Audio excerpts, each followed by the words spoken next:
കൊണ്ടാണ് ഈ കാര്യങ്ങൾ നടക്കുന്നതെന്ന് നിങ്ങൾക്ക് ചിന്തിക്കാനും തീരുമാനിക്കാനുള്ള സ്വാതന്ത്ര്യമുണ്ട്. അങ്ങനെയുള്ള അവകാശമുള്ള നാടാണ് നമ്മുടെ നാട്. നമ്മുടെ പ്രത്യേക ഭക്ഷ്യപൂർത്തി കഴിഞ്ഞിട്ടുണ്ട്. അതിങ്ങനെ കുരുന്നതുകൊണ്ടാണ് ലോകമാകെ കുരുന്നതെന്ന് കരുതുന്നത് പോലെ മാത്രമേ അങ്ങനെ കണ്ടാൽ മതി. അത് ഗംഭീരമായിരുന്നു. മാനവീയ വീതി എഴുതി മാനവീയത ഇപ്പൊ ഗംഭീരമായി, എല്ലാം ഗംഭീരമാവും. അത്ഭുതം വെയിറ്റ്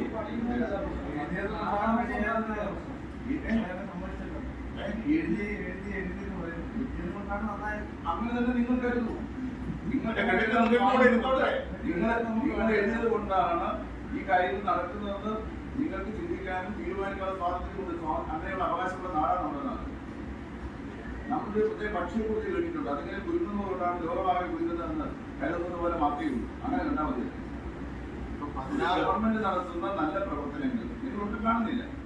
അല്ലല്ല, അതിലെ നമ്മൾ എത്ര എന്ന് പറഞ്ഞാലും ഒരു മിനിസ്റ്റർ തദ്ദേശ മന്ത്രി ഒന്ന് പറയാ മാർച്ച് 31 ഏപ്രിൽ 1 എല്ലാ റോഡിൽ കൂടി സഞ്ചരിക്കാം. അത് നടക്കുന്നില്ല. അത് പ്രശ്നമല്ലേ? അല്ല, മുൻ മന്ത്രിമാർ പറയുന്നതനുസരിച്ചാണെങ്കിൽ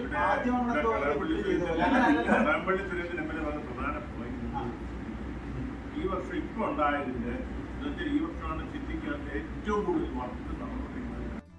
കവടിയാറിന്റെ അവസ്ഥയാണ്.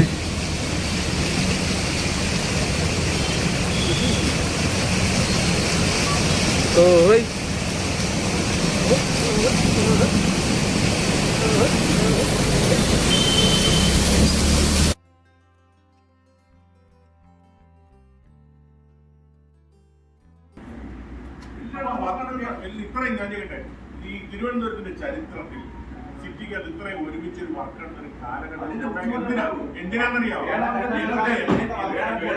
എന്തിനാണെന്നറിയാവോ? ഭാവിയിൽ ഇതൊന്നും ഉണ്ടാകാതിരിക്കാൻ വേണ്ടി കൂടിയാണ് ഇത് ചെയ്യുന്നത്. അതൊന്ന് പൂർത്തിയായാൽ ഇത്തരം ഒരു കെടുതികൾക്ക് ഒരു പരിധിവരെ പരിഹാരം ഉണ്ടാകും. വേണമെങ്കിലും നിങ്ങൾക്ക് പറയാം, ഇത്രയും വർക്ക് ഒരുമിച്ച് അല്ല, നേരത്തെ ഓരോ ഘട്ടത്തിൽ തീർക്കേണ്ട വർക്കാണ് അവസാനം തീർന്നത്. എല്ലാം ഇത് പരസ്പരം അറിയുന്നതാണ്. തീരാത്തതിൽ പ്രശ്നമുണ്ട്. പിന്നെ നമ്മളത് ന്യായീകരിച്ചാൽ ഈ വർക്ക് ഇപ്പോഴെങ്കിലും ചെയ്യുന്നതിനെടുത്തൊരു എഫർട്ട് നിങ്ങൾക്ക് അറിയാമല്ലോ. റോഡുകളുടെ കാര്യം പറഞ്ഞെന്താണെന്നറിയാമോ?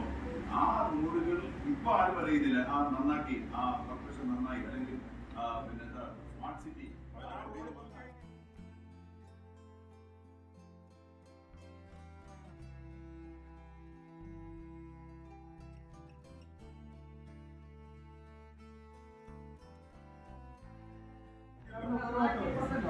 ഉത്തരവാദിത്തമാണ്. ഈ കലാമണ്ഡ റോഡൊക്കെ വൃത്തിയാക്കി ഉദ്ഘാടനം നടത്തിയ നമ്മൾ നല്ലൊരു 2 വർഷം മുമ്പ് മാനവീയ റോഡിനെ കുറിച്ച് ഇതുപോലെ വാർത്ത. അപ്പൊ ഇതൊക്കെ നന്നാവും. വേറെ വസ്തുതയാ. ഈ 16 റോഡുകൾ പ്രവൃത്തി പൂർത്തീകരിച്ചു.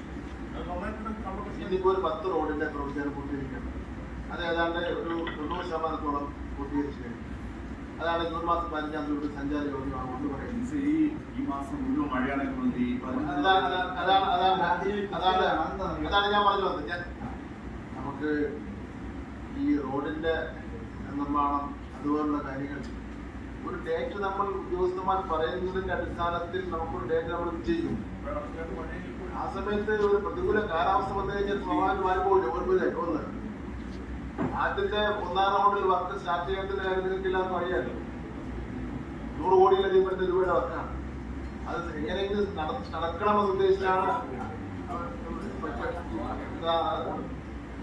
ഇനിയെങ്കിലും നടക്കണമെന്നുള്ള ഉദ്ദേശത്തോടുകൂടിയാണ് വർക്ക് സ്പ്ലിറ്റ് ചെയ്ത് കൊടുത്ത ശേഷം ഈ രൂപത്തിലായത്.